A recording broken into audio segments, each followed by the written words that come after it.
अगर पाकुड़ विधानसभा की हालत बदलनी है, यहाँ के नौजवानों की तकदीर बदलनी है, तो हमें ये 3 कदम उठाने होंगे। पहला, हम अपने पाकुड़ की सच्चाई जानेंगे और अपनी गलतियों को तस्लीम करेंगे। दूसरा, इस तरक्की को लाने के लिए दिल से वादा करेंगे। तीसरा, हम अपने वादे को निभाने के लिए काम करेंगे। इस वीडियो सीरीज एक दास्तान पाकुड़ विधानसभा की के इस पहले वीडियो में हम पाकुड़ की सच्चाई को जानेंगे और आखिर में कुछ वादे भी करेंगे। मेरे दोस्तों, दिल से दरखास्त है, अगर आपको पाकुड़ की मिट्टी से जरा भी प्यार है, इस सरजमी पर जीते हैं, यहाँ की भलाई चाहते हैं, तो इस सच्चाई को जानने के लिए मेरे साथ आखिर तक बने रहिएगा।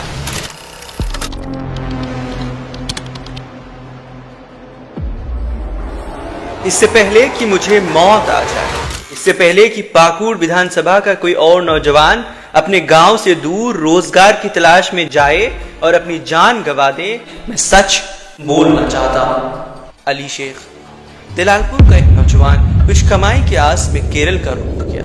वो सोचता था कि बाहर जाकर कुछ कमा पाएगा, अपने परिवार का सहारा बन पाएगा, मगर एक हादसे ने उसकी जान ले ली। अब हालत यह है कि उसके परिवार के पास इतने भी पैसे नहीं हैं कि वे अपने बेटे की लाश को घर ला सके। मगर ये सिर्फ अली की कहानी नहीं है मेरे दोस्त। शेख मोहम्मद, मनीरामपुर का एक और नौजवान रोजगार की तलाश में चेन्नई गया था। वहां बिजली की तार में चपेट में आकर उसकी जान चली गई। माँ बाप अब इस सदमे से उबरने की कोशिश में है, मगर उनका सवाल अब भी जिंदा है। आखिर क्यों उनके बेटे को इतनी दूर जाना पड़ा और क्यों उसे वहां जाकर अपनी जान गंवानी पड़ी?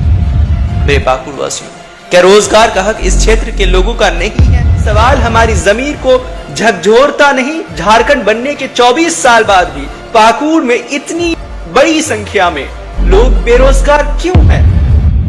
रोजगार के नाम पर हमारे पास क्या है? हर साल हजारों की तादाद में लोग यहां से पलायन करने को मजबूर क्यों हैं? इससे पहले कि कोई गर्भवती बीवी, बहन या मां अस्पताल तक पहुंचने के रास्ते में ही दम तोड़ दे, मैं सच बोलना चाहता हूं। एक गर्भवती महिला जिसका दर्द उसे सहा नहीं जा रहा था, उसे अस्पताल ले जाया जा रहा था, मगर रास्ता इतना खराब था कि हर गड्ढे में उसकी चीखें गूंज उठती। सड़कें टूटी हुई, अस्पताल दूर और उसकी हालत बिगड़ती चली गई। बीच रास्ते में ही उसकी सांसें थम गई। अगर अस्पताल पास होता, सड़कें ठीक होती, तो शायद यह और उसका बच्चा आज जिंदा होते। और सिर्फ यही नहीं, संग्रामपुर में एक और महिला को रात में एक सांप ने काट लिया।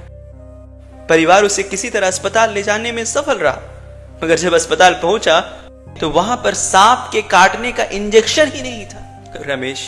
रमेश अपने बीमार बच्ची को गोद में लेकर अस्पताल भागा, लेकिन वहां कोई डॉक्टर नहीं था। एक तो ज्यादा अस्पताल नहीं, और जो है उनमें डॉक्टर नहीं। वो इलाज के लिए अस्पताल के कोने कोने में भटकता रहा, मगर आखिरकार उसकी बच्ची ने उसकी गोदी में ही दम तोड़ दिया।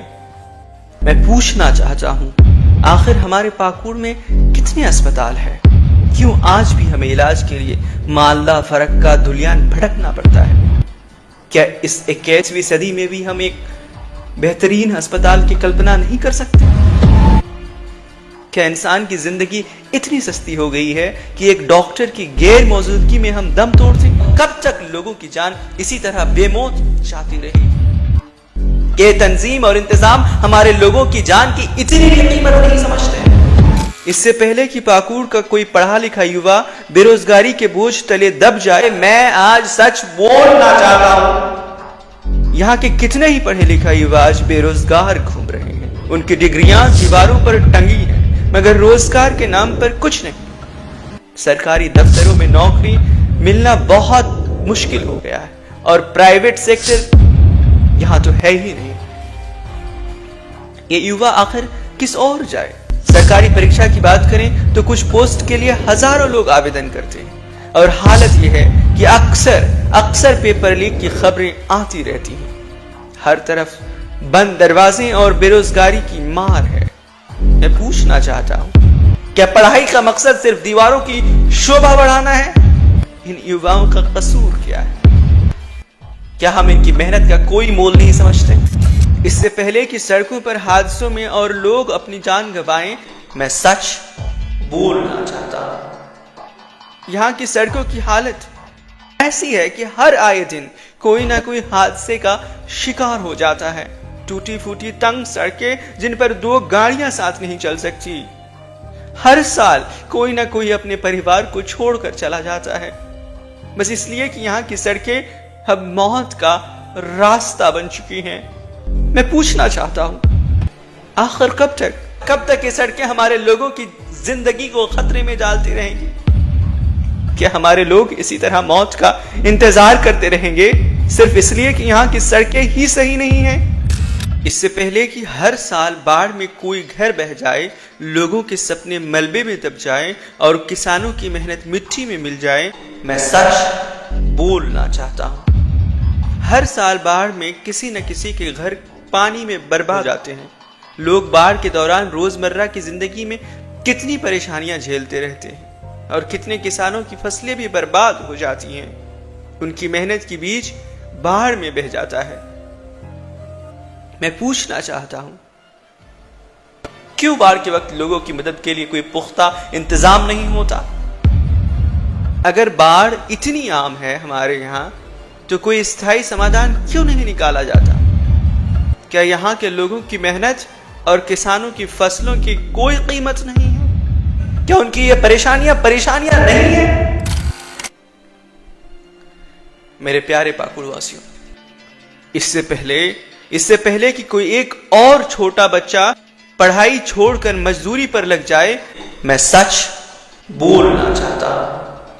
यहाँ के छोटे छोटे बच्चों को मजदूरी पर लगना पड़ता है क्योंकि गरीबी ने उनके हाथों में किताबों की जगह औजार थमा दिए हैं।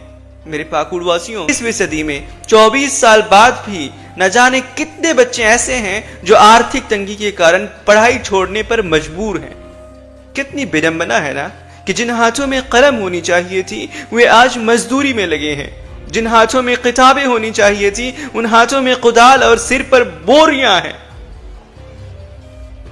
न जाने इस तरह कितने मासूम सपने आज भी गरीबी के चक्की में पिस जाते हैं, जिनके पास अपनी हालत को बदलने का कोई रास्ता नहीं होता।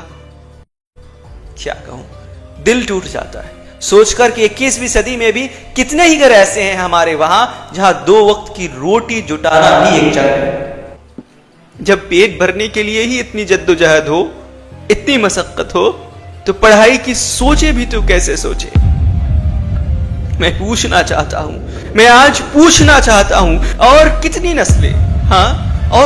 नस्लें इस गरीबी की दलदल में बर्बाद होती रहेंगी? क्या यहाँ के ज्यादातर बच्चों का कोई मुस्तकबिल नहीं? क्या बस मजदूरी ही उनका नसीब है? क्या हम यूं ही देखते रहेंगे या इन सवालों का कभी कोई जवाब मिलेगा भी?